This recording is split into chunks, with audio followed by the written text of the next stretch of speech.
Glória a Deus. Deus de graça. Acabamos de cantar aqui. Salvo por tua graça. Obrigada, irmão. Salvo por tua graça. Que coisa maravilhosa. Imensurável graça, irmãos. Irmãos, eu passei o dia fazendo essa palavra. Eu até brinquei. Falei assim, meu Deus, por que eu botei esse tema? É muito profundo, é muita coisa. A gente foi um nome tão pequeno para uma profundidade que, falei assim, Senhor, nós não somos merecedores, nós somos imerecedores, nós não merecemos realmente o que Tu tem para a nossa vida, o que Tu fizeste por nós. É algo muito extenso, é muito grande. Falar sobre a graça de Deus, irmãos, é algo assim que parece que a gente nem merece falar sobre isso, de tão grandioso e tão grande, maravilhoso que é. Peço que abra em Romanos 3, de 23 a 24. Peço ao pastor que leia e ore, por favor. Romanos 3, de 23 a 24.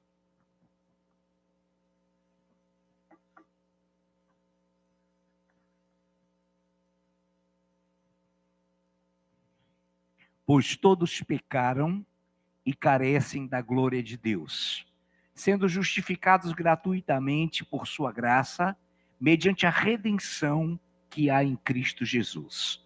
Obrigado, Pai justo, santo, poderoso, majestoso, pela oportunidade que concedes à tua igreja de que se reúna e já está reunida aqui, congregada, pelos 5 minutos de oração, pela linda e maravilhosa ministração, pelos lindos e maravilhosos louvores. Pai, agora também capacita-nos, tanto quanto já o fizeste e estás capacitando a tua serva, a pastora Nailfe Jorge, já devidamente ungida pelo teu Espírito Santo, que ela nos traga aquilo que o Senhor colocou em seu coração, e nós podemos agora abrir, escancarar o coração para recepcionar essa palavra com honra, com dignidade e, acima de tudo, com fé. Em nome de Jesus, amém. Eu vou dar umas 2 definições aqui para nós entendermos melhor. Eu sei que muita gente já sabe o que significa, mas algumas pessoas podem não saber, até quem nos assiste pela internet. Imensurável significa que não pode ser medido, mensurado. Amor imensurável, cujo tamanho é impossível de se medir, imenso. O espaço é imensurável por extensão, muito numeroso para ser contado, incontável. Assim como as estrelas dos céus, quando Deus falou para Abraão, conta as estrelas dos céus. Não se pode contar, não se pode medir. É imensurável. Graça, nós sabemos muito bem o que significa graça. O que significa? Favor imerecido. Mas vai além disso. A graça de Deus é aquilo que protege a nossa vida. O favor imerecido de Deus protege a nossa vida. Por isso, é um favor imerecido que nos protege. Protege uma forma sublime. Para cada um de nós, essa imensurável graça é indizível, não tem como se falar, não tem uma, a gente tenta, dentro das possibilidades, tentar explicar esse amor que é inexplicável, irmão. Explicar o inexplicável, né? É algo sobrenatural, é algo que vem de Deus. O nome já está falando, é gratuito.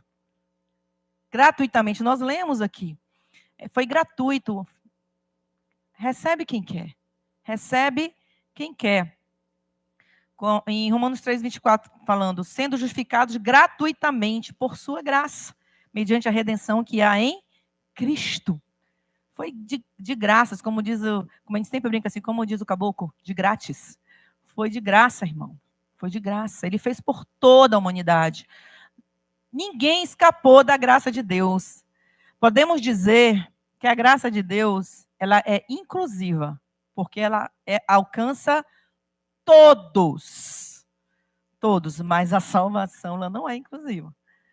Há uma diferença muito grande aí. A graça, ele veio para salvar todo mundo, independente de pecado, independente de qualquer coisa, ela se deu gratuitamente a todos, independente do pecado Deus se deu por toda a humanidade. Nós vamos entender como o que a graça faz conosco, o que ela faz na nossa vida, o que ela gera em nós, essa graça. Foi para todos. Tito 2,11 fala assim: porquanto a graça de Deus se manifestou salvadora a todos os homens. Todos os homens. Por isso que a gente fala assim, o pessoal gosta tanto dessa palavra inclusiva, né? Tem que ser uma igreja inclusiva. A graça de Deus, ela é inclusiva, meu irmão. Ela inclui todos. Não interessa se a pessoa foi o pior pecado da humanidade.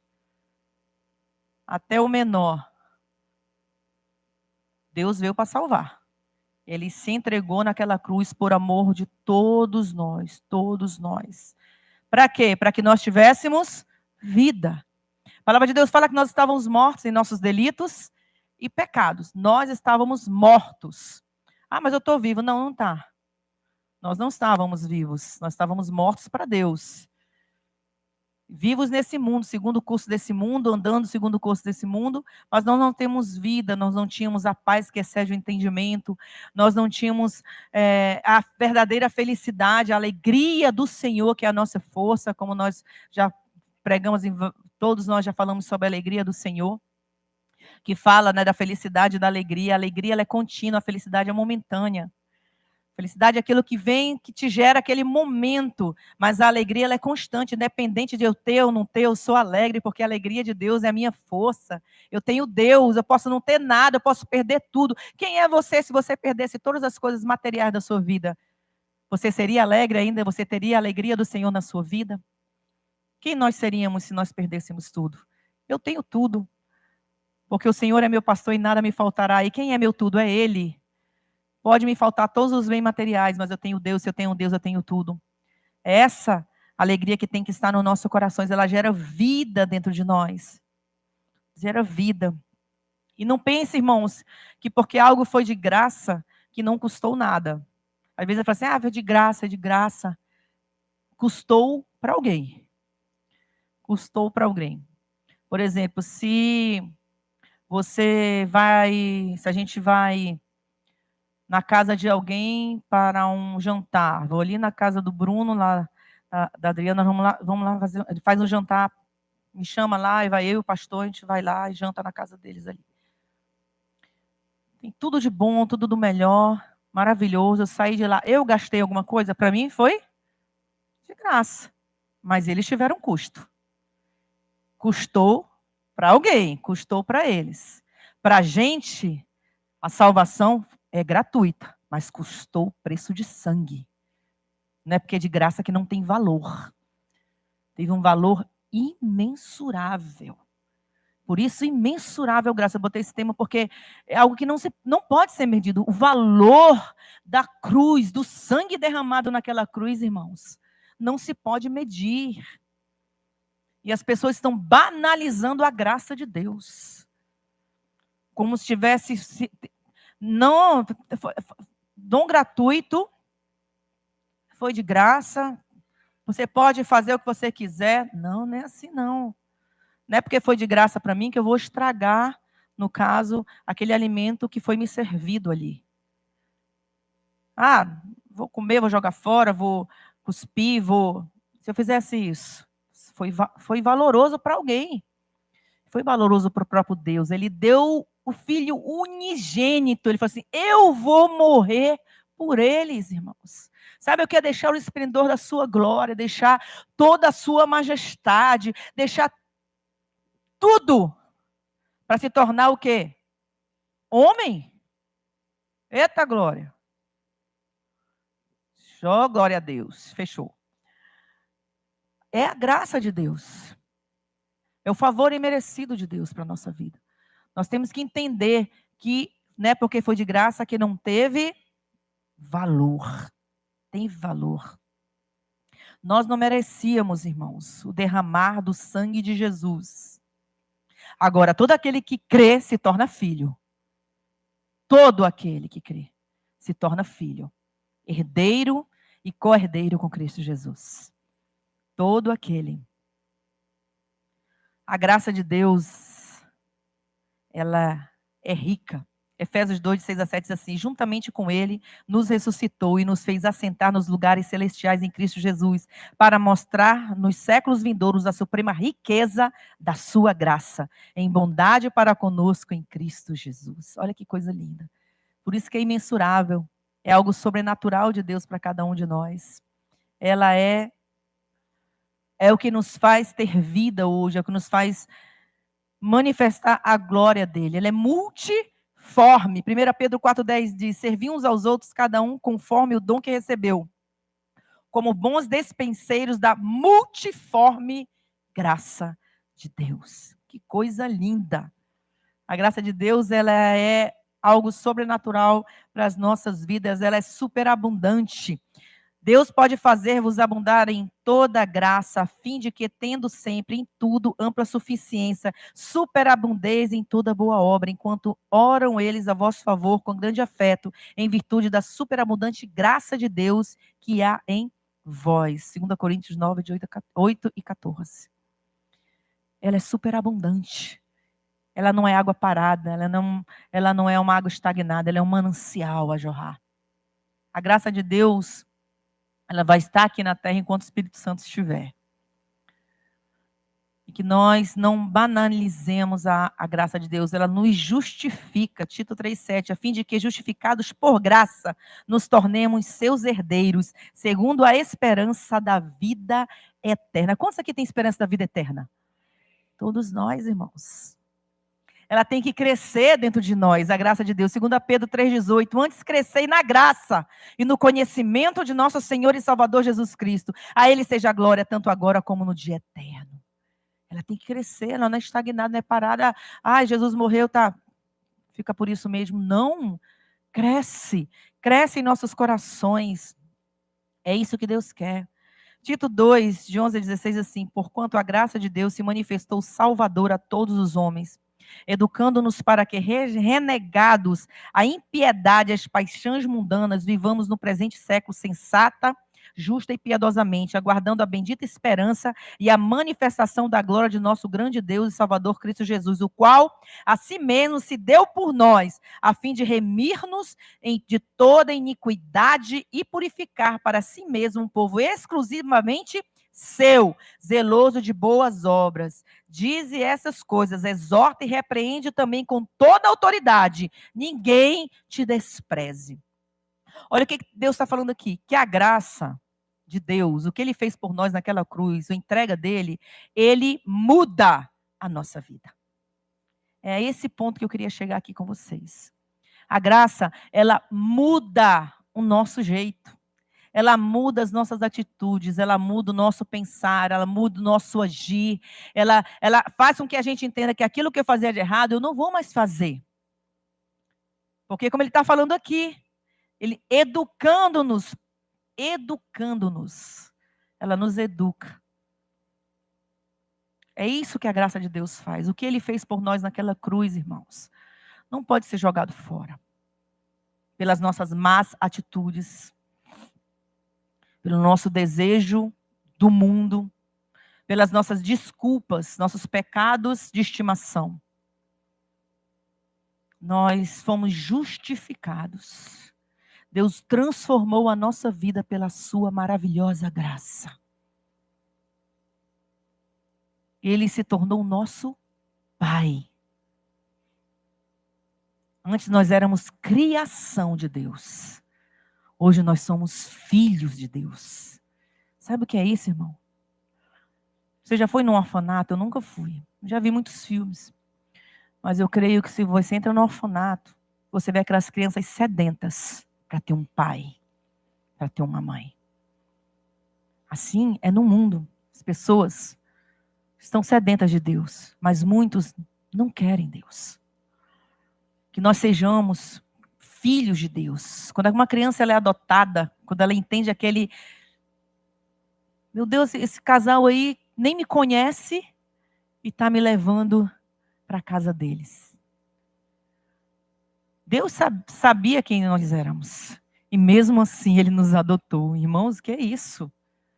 sabendo que nós éramos pecadores, sabendo dos nossos pecados, das nossas transgressões, das nossas iniquidades, o que é pior, iniquidades. Ele fala aqui que, renegados impiamente as paixões mundanas, vivamos no presente século sensato, justa e piedosamente, aguardando a bendita esperança e manifestação da glória do nosso grande Deus.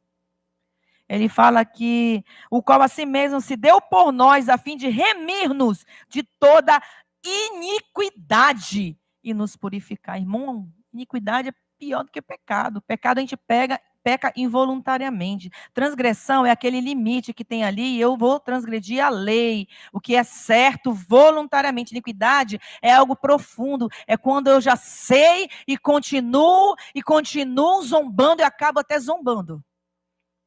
E ele fala que até nos remir da nossa iniquidade ele irá. Ele não odeia a iniquidade, mas a graça dele alcança. Porque não existe para Deus. Irmão, entenda aqui. Para Deus não existe pecadinho e pecadão. O pecado vai levar você para o inferno, seja ele o menor ou o maior. Se ele é meu pecado de estimação, ele vai me levar para o inferno. Não interessa se eu levanto a mão, não interessa se eu falo em língua, se eu prego bonito, se eu falo da palavra. Se eu viver no pecado, seja ele qual for, não me conduz à eternidade. Não interessa qual é. E entenda uma coisa. Para Deus, como eu falei, para salvação, pecado é pecado. Mas existe consequências de pecados. Então, para isso, existe pecadinho e pecadão. Você concorda? Por quê? Porque quando Jesus estava lá com Pilatos, ele falou assim, olha, não te atemoriza não, porque maior pecado tem aquele que me entregou a você. O Senhor falou em certos momentos para as pessoas, olha, bate teu pé quando sair daquela terra, porque maior rigor terei para aquela terra do que contra Sodoma e Gomorra. E olha que Sodoma e Gomorra era uma terra de iniquidade, de pecado. Ele falou, maior rigor terei. Consequência é diferente de salvação. Então, cuidado com os nossos, não, né, em nome de Jesus, com os pecados de estimação. Deles aí, isso aí eu não quero mais para a minha vida, não. Em nome de Jesus. Então, existe, sim, nós temos que ter muito cuidado. Porque a graça de Deus nos alcançou, nos remiu, nos libertou para que nós tivéssemos vida e vida com abundância. Porque todos nós temos recebido sua plenitude, graça sobre graça, 2 Pedro 3,18. Irmão, se você vê a gama de versículos que tem sobre a graça do Senhor, misericórdia. Esse é o amor dele pelas nossas vidas. A graça, ela é transformadora e é para todos. Isso é bom e agradável perante Deus, nosso Salvador, que deseja que todos os homens sejam salvos e cheguem ao conhecimento da verdade. 1 Timóteo 2, 3 e 4.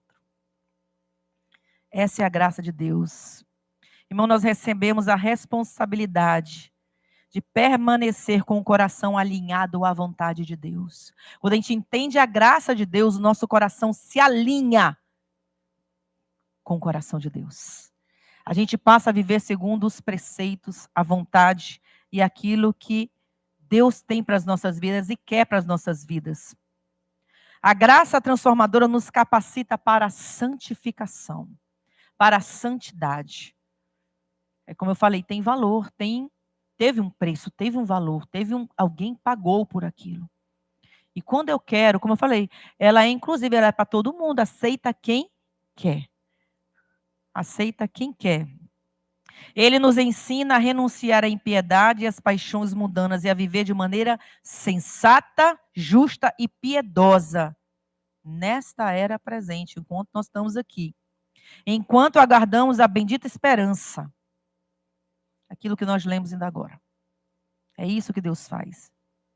É pela graça que podemos ter a certeza da vida eterna, pois nela somos libertos dos pecados que já cometemos. Mas também é por meio dela que recebemos capacitação e o envio de uma vida de santidade. É pela graça que nós entendemos e vivemos em santidade. Ou seja, Ela não é de forma alguma uma espécie de autorização para continuarmos pecando deliberadamente. Tem gente que pensa, a graça de Deus, é porque a graça, Deus é misericordioso, Deus tem graça sobre a minha vida, Deus, ele vai ter sempre essa misericórdia. Irmãos, chega um momento que a porta vai fechar. E se a gente não tiver nos atentando para isso, nosso coração vai estar cauterizado. E a gente não vai mais sentir a presença de Deus nem a graça de Deus. Longe de mim, longe de nós. Porque isso é muito sério. Isso é muito sério para as nossas vidas. Por exemplo, se a gente for analisar a vida de Davi e de Saul, pense comigo aqui. Quem pecou naturalmente? Quem pecou mais? Quem foi mais o peso do pecado maior? De Saul ou de Davi? Davi. Saul, ele foi contra o profeta e fez desobedeceu ali para como é? Oferecer a Deus, não foi? O que Davi fez? Mandou matar Urias, adulterou, fez tanta coisa, irmão. Se você for analisar a vida de Davi, misericórdia. Mas quem foi que achou graça diante de Deus? Davi. Por quê? Se arrependeu, mas não foi só isso não. Além de se arrepender, Davi entendeu ali que se ele perdesse a presença de Deus, ele falou assim, olha, pequei contra o Senhor e contra o Senhor pequei. Tira o trono, tira tudo que eu tenho, mas não me tires a tua presença. Saul só se estribuchou quando ele viu que ia perder o quê? O trono. Ele não estava preocupado com a presença de Deus. Ele estava preocupado com o poder que ele ia perder, com o trono que ele ia perder. Quando o profeta falou, hoje serás destituído do teu trono. Aí ele rasgou as vestes, aí ele começou a se estribuchar, Irmãos, a presença de Deus é tudo na nossa vida. Sem a presença de Deus não existe trono, não existe coroa, não existe aquilo que eu tanto quis, sem a paz que excede o entendimento do Senhor na nossa vida. Nós temos que entender isso, nós temos que viver isso. Nós temos que entender que Por que Davi era segundo o coração de Deus? Porque Davi honrava, obedecer é maravilhoso, irmãos. A palavra de Deus fala que obedecer é melhor do que sacrificar. A obediência é algo maravilhoso para a nossa vida e tem que fazer parte da vida de cada um de nós. É maravilhoso. Mas por que o Senhor fala assim, qual é o mandamento com promessa que nós temos na palavra? Honrar pai e mãe. Por que ele não fala obedecer pai e mãe? Porque obediência faz parte da nossa vida. Tem que fazer parte da nossa vida. Honrar vai além de obedecer. Honrar é fazer algo sem ser mandado. Obediência, você obedece quando você olha, Lucas, faz isso aqui, assim, assim, assim, assim. Ele pode até, não queria muito não, mas eu vou fazer, vou obedecer. Não é? Honrar, ele vai falar assim, olha, eu sei como a pastora eu vou fazer isso aqui, isso aqui, isso aqui, isso aqui. Quando eu chego, tudo feito. Ele honrou a minha vida. Ele fez sem eu nem pedir. Assim foi Davi. Por que Davi, sendo um homem pecador, fez o que fez, era segundo o coração de Deus? Muita gente não entende isso, não é verdade? Muita gente não entende por que Davi era segundo o coração. Davi pecou tanto, fez tanta besteira e era segundo o coração, porque Davi honrou o Senhor. A palavra de Deus fala que Davi tinha no coração fazer o templo. Ele queria construir. Deus não mandou ele fazer, mas Deus se alegrou porque ele queria honrar o nome dele, queria honrar o nome do Senhor, então ele foi além. Moisés construiu, obedeceu e fez o tabernáculo como deveria ser feito, ele obedeceu ao Senhor, mas Davi, Deus nem pediu, ele queria fazer. Ele honrava o Senhor em tudo que ele estava fazendo, porque ele entendia, e ele queria glorificar o nome do Senhor, irmãos. Que nós possamos entender isso. Aquela cruz não foi feita para Deus. Não foi feita para Jesus. Foi feita para nós. Eu vi um exemplo falando sobre a cruz. A gente for analisar. E eu achei tremendo quando a gente vai analisar aquela partezinha da morte de Cristo. Época da Páscoa, Jesus e Barrabás. Todos ali já sabiam que Barrabás ia morrer, não era? Por que eles botaram Barrabás? Porque eles já sabiam que Barrabás era uma pessoa perversa. Uma pessoa marginal. Então, a cruz já estava pronta para Barrabás. Pronta para Barrabás. Isso foi científico, isso é ciência. Foi comprovado, a cruz foi feita sob medida. A cruz já estava pronta para Barrabás. Cientificamente, a articulação do braço de Jesus, ela foi estendida 6 centímetros. Porque aquela cruz não pertencia a ele. A cruz era feita sob medida. E a cruz era de Barrabás. Barrabás era maior. Então tiveram que deslocar o braço de Jesus para caber naquela cruz. A cruz tinha sido feita para outra pessoa. Não era do seu tamanho. Agora, sabe o que é interessante? Vocês sabem o que significa Barrabás? O nome Barrabás? Filho do Pai. Filho do Pai. Então a cruz foi feita sob medida para nós, irmãos. Nós somos filhos do Pai. Aquela cruz não foi feita para Jesus, foi feita para nós. Nós que somos pecadores. Nós que pecamos. Aquela cruz foi feita para cada um de nós. Mas Ele escolheu morrer em nosso lugar. Ele escolheu. Que nós tenhamos essa consciência, irmão, tudo é sobre Ele. Tudo é sobre Ele, tudo é para Ele. Eu vi eu nunca estudei hebraico, eu nem gosto muito de falar sobre essas coisas assim, porque eu não tenho esse conhecimento. Mas eu vi um professor de hebraico falando, e eu vou falar o que ele falou com relação à Bíblia, com relação a um judeu que se converteu, conhecimento. Eu já falei até dele aqui, eu não sei o nome dele, mas eu já falei sobre ele aqui, alguns exemplos dele que eu acho muito tremendo. E eu peguei o seguinte: a primeira palavra da Bíblia hebraica é Bereshit, que quer dizer no princípio. Como é que a gente abre Gênesis fala o quê? No princípio criou Deus os céus e a terra. Não é assim? E essa palavra, no princípio, que começa com a letra hebraica Bet. Interessante isso aqui. Apocalipse 22, a última palavra da Bíblia é o quê? Amém. Se você vai lá em Apocalipse 22, a última palavra da Bíblia é amém. E amém em hebraico é composta pela letra hebraica Nun. Juntando a bit, que é a primeira de Bereshit, a primeira palavra, que é a primeira palavra, com Nun, que é amém, que é a última palavra, se forma uma palavra que significa Ben. E Ben significa filho. A primeira palavra de Gênesis com a última palavra de Apocalipse juntam-se e se transformam em filho. Então, de Gênesis a Apocalipse é sobre o Filho de Deus. Meu irmão, isso aí é tremendo. Deus coloca tantos mistérios na Bíblia, tantas coisas para a gente entender que Deus é maravilhoso, que Deus, Ele fez tudo por nós e que o Filho dele está na Bíblia, do começo ao fim. Só não entende quem não quer. E nós temos a liberdade de não querer. Deus não força ninguém. Deus não vai forçar ninguém a ir para o céu, irmão. Entenda isso. Ele veio gratuitamente, se deu por nós, para que nós tivéssemos vida. Aceita quem quiser.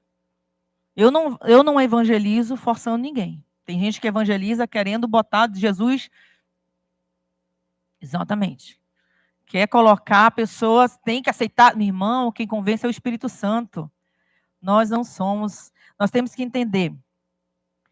Muitas pessoas pensam assim: todos os caminhos levam a Deus. Já ouviu isso aí? Não, irmão, já vi isso aí demais. Todos os caminhos levam a Deus. Pense assim comigo. Vamos pensar aqui. Se você vai para um deserto, Você imagina ali, você tá no meio, você acorda no meio do deserto. Alguém botou você no meio do deserto.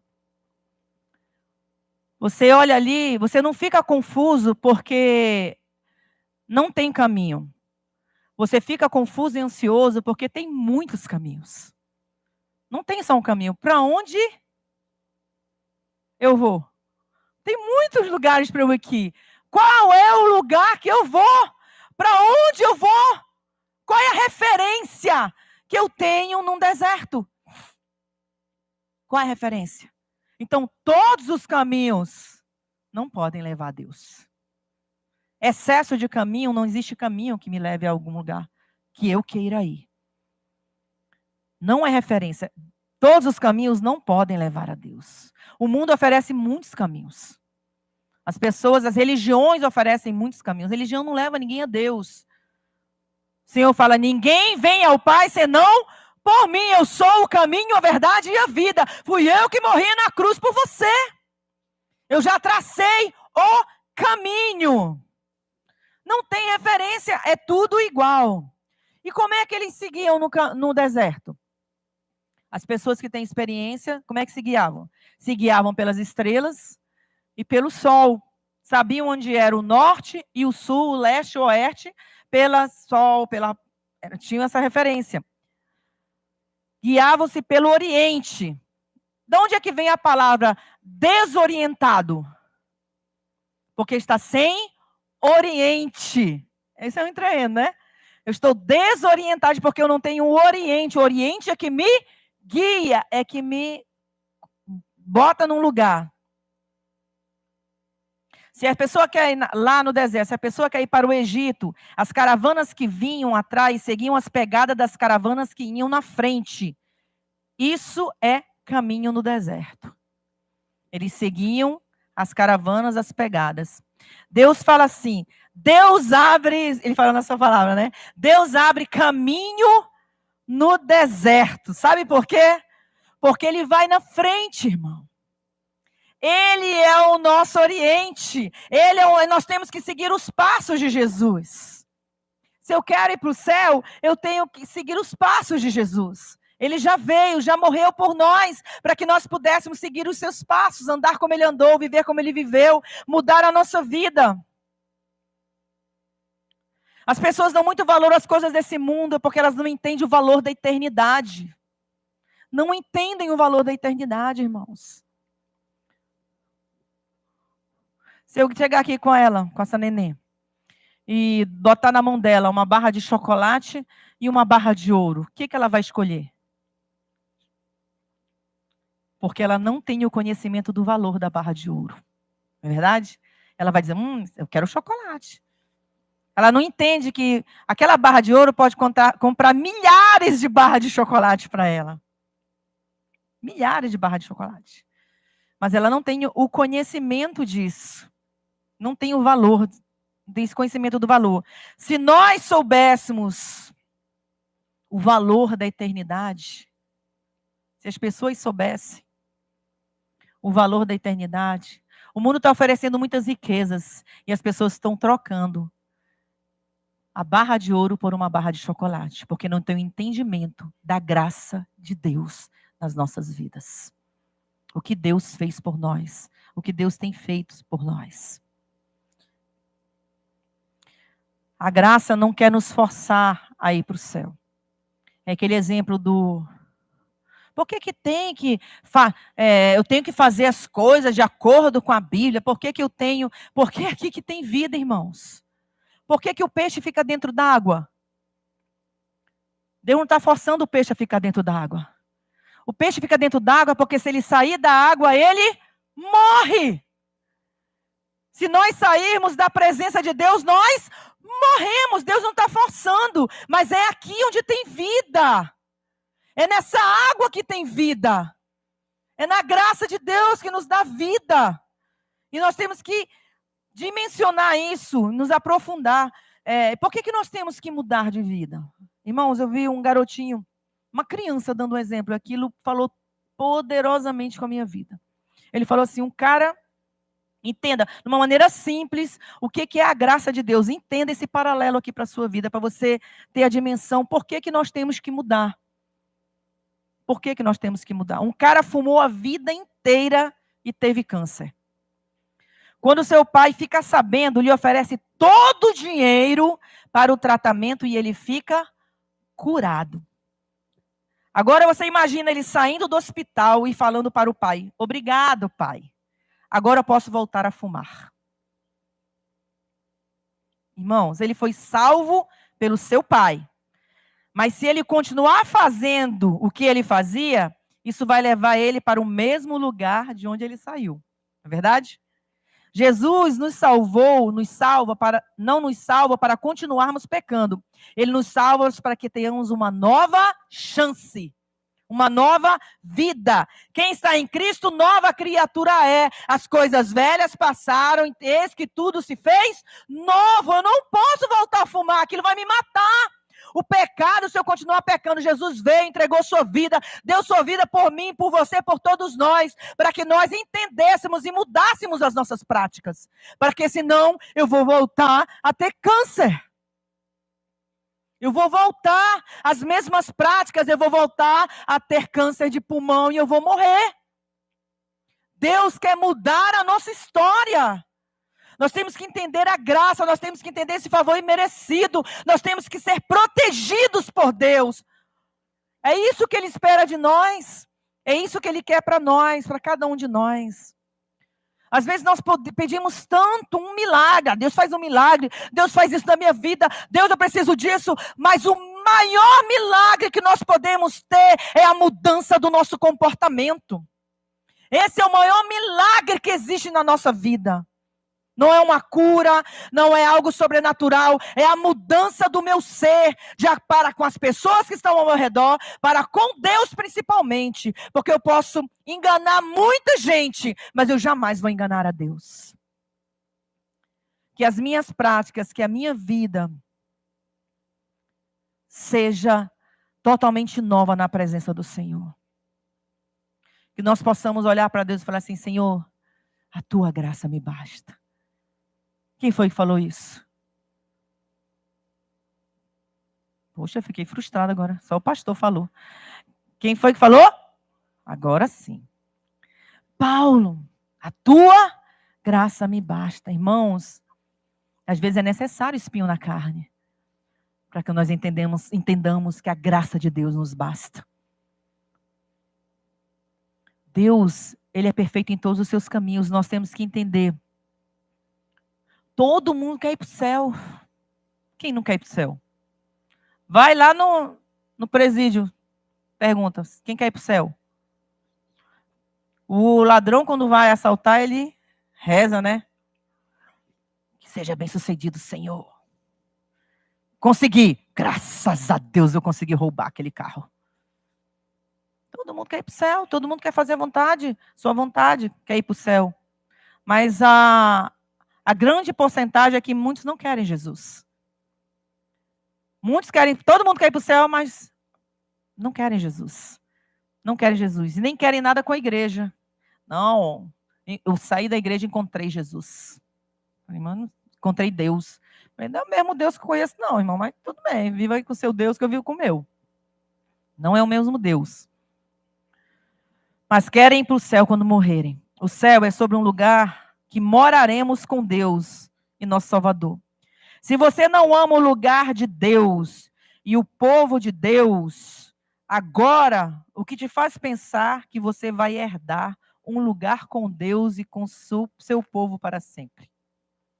Se eu não amo a igreja, se eu não amo o que Deus fez por mim, se eu não renuncio aos meus pecados, será que eu penso que eu vou morar com Deus e a igreja lá no céu, se eu não tenho nem paciência para viver com ela aqui na terra?